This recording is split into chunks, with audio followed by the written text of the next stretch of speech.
I think all of this boils down to the personality. I think I enjoy challenge.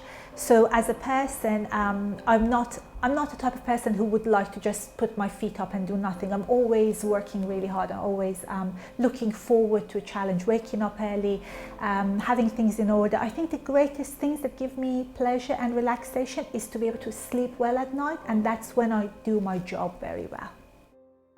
I'm from Iran originally, so I did my undergrad training there. Then I came to the UK 2005. I had to re-sit the final exams, did all those exams, and then I worked as a VT, just like newly graduate dentists would do in the UK.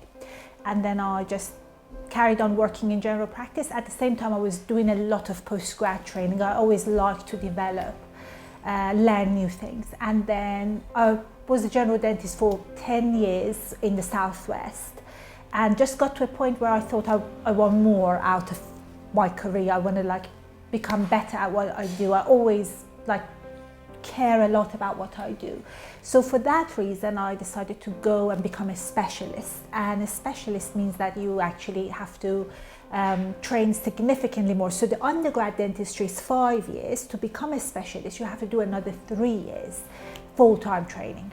And it's all about having the abilities and having the skills to offer the treatments that otherwise wouldn't be available. So a general dentist cannot do the kind of work that I do. They just can't do it because they're not trained for it. That's number one. Number two, they don't have the equipments that I have. So I have microscopes. I work with microscopes, and I work with a special apex locators.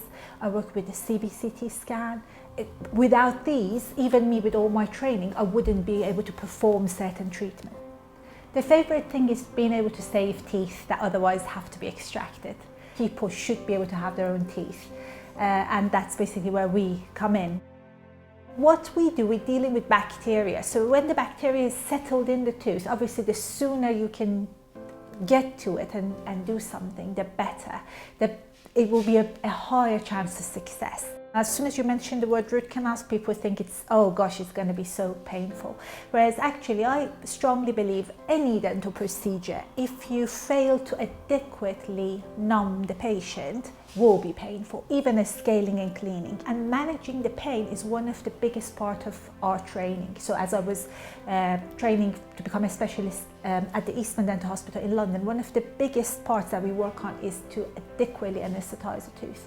So sometimes people come in, they are in severe pain. You can't just let them go with medication. You have to do something for them. And I have patients that I work for and they fall asleep. That means it shouldn't be painful then that they fall asleep. It just takes a long time and they are relaxed. So that's fine.